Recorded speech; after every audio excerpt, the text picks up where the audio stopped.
In January 2022, Apple made history as the first company to hit a staggering $3 trillion market value.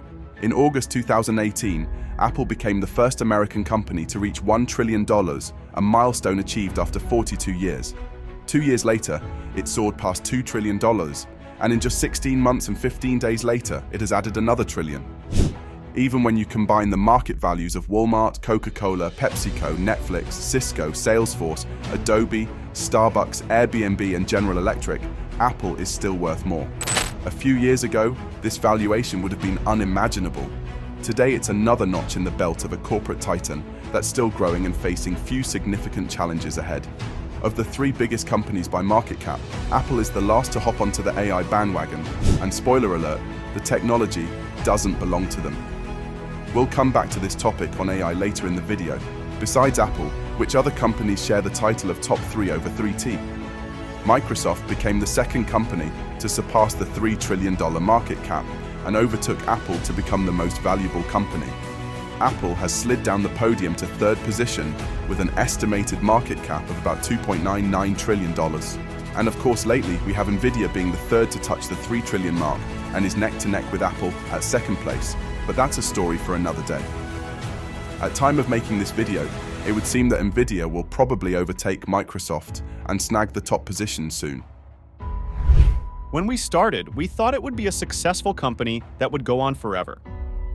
But you don't really envision this, said Steve Wozniak, who founded Apple with Steve Jobs in 1976. A $3 trillion valuation is indeed mind-blowing, surpassing the value of all the world's cryptocurrencies and roughly matching the GDP of Britain or France.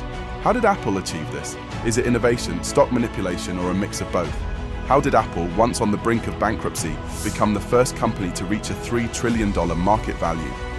Welcome back to the Triple E Show. Today we're taking a look at Apple's remarkable journey to become known as one of the most innovative and valuable company in this decade, and why there's much controversy over their new AI technology.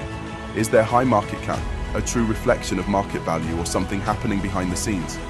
What would it take to add another trillion to Apple? We suspect it has something to do with AI. How did Apple arrive at their current valuation?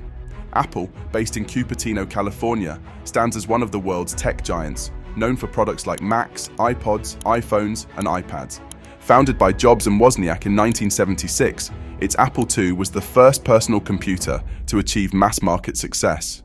The Macintosh, introduced in 1984, brought the modern graphical user interface to the masses. Yet, Apple faced near bankruptcy after Jobs was ousted in 1985. When Jobs returned in 1997, he led a spectacular recovery, introducing the iPod in 2001, the iPhone in 2007, and the iPad in 2010. These innovations turned Apple into a powerhouse, earning nearly $40 billion in profits by 2014. Not resting on their laurels, in 2015 Apple launched the Apple Watch, with models ranging from $350 to a staggering $17,000. While unusual for consumer electronics, this pricing is standard in the luxury watch market. Jobs passed away in 2011, and Tim Cook, his longtime deputy, took the helm. Tim Cook's leadership style is different from Jobs' visionary approach. Cook's conventional management involves decentralizing decision-making, enabling Apple to tackle multiple projects simultaneously. He leveraged Apple's unique status as both a tech company and a luxury brand. Apple's style of branching into an industry is pretty straightforward. Buy over companies that are in the field and streamline it into their ecosystem. Take music, for example. In 2002, Apple bought eMagic for their software to be incorporated into GarageBand, leading the way in digital audio workstations, so loved by DJs around the world. When Apple wanted to enter the music streaming industry, Apple acquired Beats in 2014, known for their high-priced headphones and, more importantly, their streaming music service. We can see that the standard Apple MO for product or feature creation is to either develop it in-house or buy over an existing solution. We'll come back to this again soon.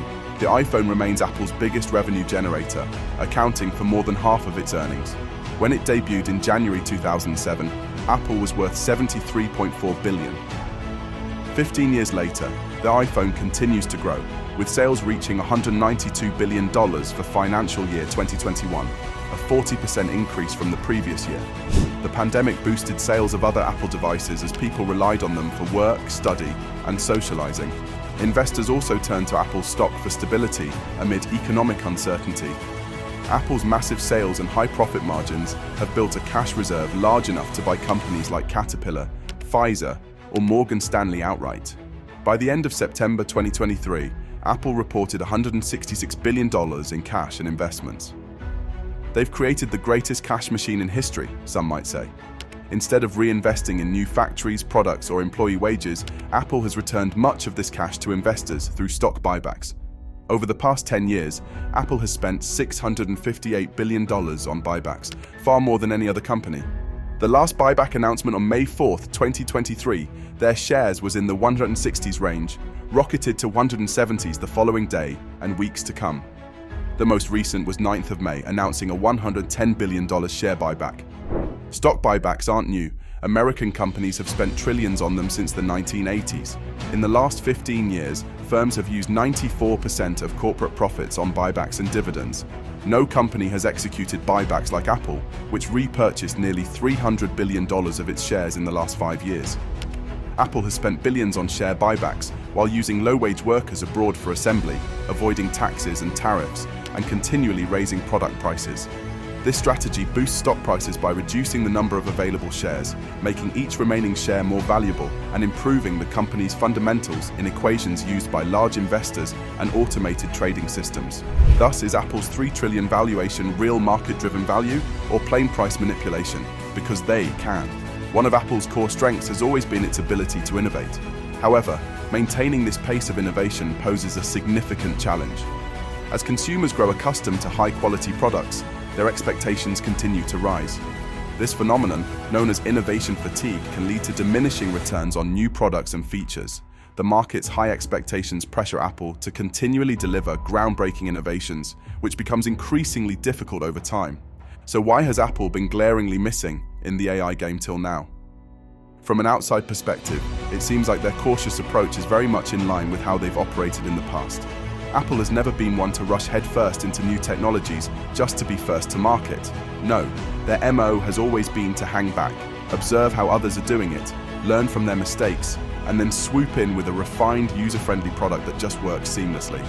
Throw back to the time when they introduced copy and paste or the latest feature, moving app icons around on your phone screen, when other phone systems had it more than 20 years ago. Shocking, right? And when you look at AI, you can see why they might be extra cautious. Privacy and ethics are huge concerns in this space, and Apple has been pretty vocal about not wanting to compromise user trust and privacy just to chase after the latest AI trend. Their CEO Tim Cook has made it crystal clear, AI won't come at the expense of their core values. Now, we all get that companies like Google and Microsoft have a head start with their massive cloud and data resources, but Apple has always been more focused on vertically integrated hardware and software ecosystems rather than that cloud-to-data-driven model. Their strength lies in those sleek, seamless user experiences. So while they might be taking a slower, more measured path to AI, you can bet when they do bring it to market, it'll be deeply woven into their hardware and software in that signature Apple way. Smooth, secure, and just downright magical to use, and that is what Apple Intelligence seemed to be about.